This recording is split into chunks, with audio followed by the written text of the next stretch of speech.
My name is Krämer. I'm Professor Emeritus of Fernuniversität in Hagen, Germany. I was a professor of software engineering and have many years of research experience in e-learning technology. Hello, my name is Neugebauer. I am a research assistant at the University of Paderborn in the working group Didactics of Informatics. My research is in the field of competence assessment and development. Well, we are here to introduce our paper with Helga Huppertz and Johannes Magenheim on a comparative study of the effectiveness of interactive online media in higher distance education. We have put this in contrast to the European distance teaching tradition, relying on pre-packaged self-instructional correspondence courses. Why are we interested in this? Well, Fernuniversität is the only German language distance teaching university worldwide.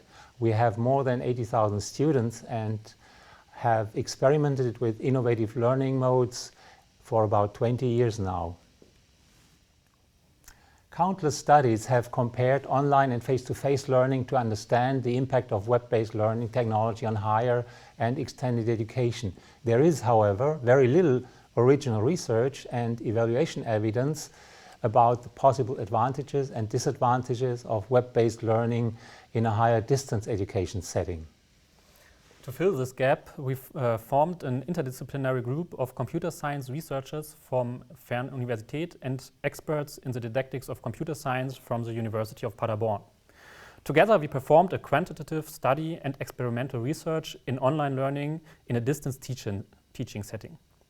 The project set out to find answers to the following research questions.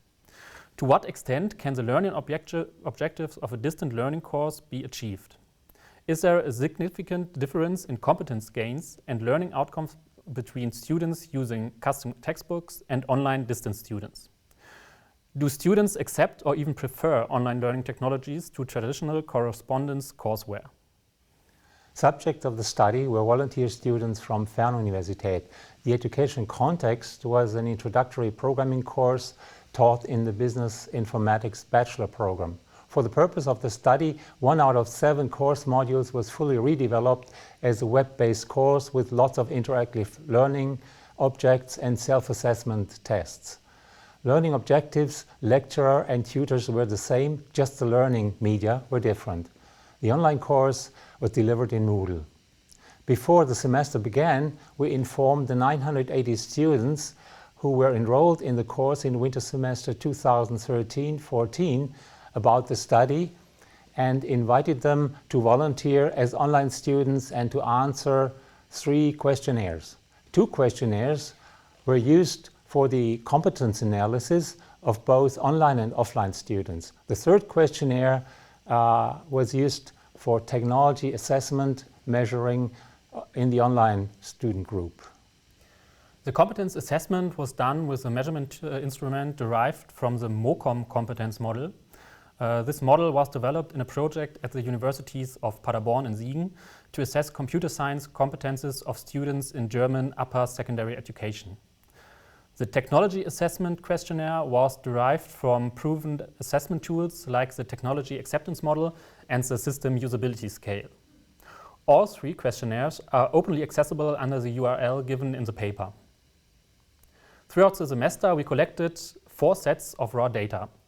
Behavior and usage data derived from the log files of the online learning environment, responses from a competence pre- and post-test to assess the competence gain of online and offline students, technology acceptance data from the online students capturing their perception of the learning environment, and formal assessment data acquired from a written examination test. These data are also openly accessible. In the paper, we focus on the presentation of the research methods used, the description of the way we adjusted and integrated data from different sources, and ethical considerations. The core analysis results are summarized in the conclusion. A detailed analysis of all data has been published in an accompanying journal paper, which is also openly accessible. Well, our study fits relatively well in a new and active field of research called learning analytics. Learning analytics was inspired by advances in business intelligence and is empowered by ever-increasing amounts of data produced by online learning environments. Learning analytics aims to collect, measure, and interpret such data for a better understanding of teaching and learning processes and optimize learning in a given context. Although desirable from our point of view, we doubt that learning analytics will ever be integrated in the daily educational practice in Europe and in Germany in particular, due to severe objections in society and among data protection officers against any form of data collection. Enjoy reading our paper.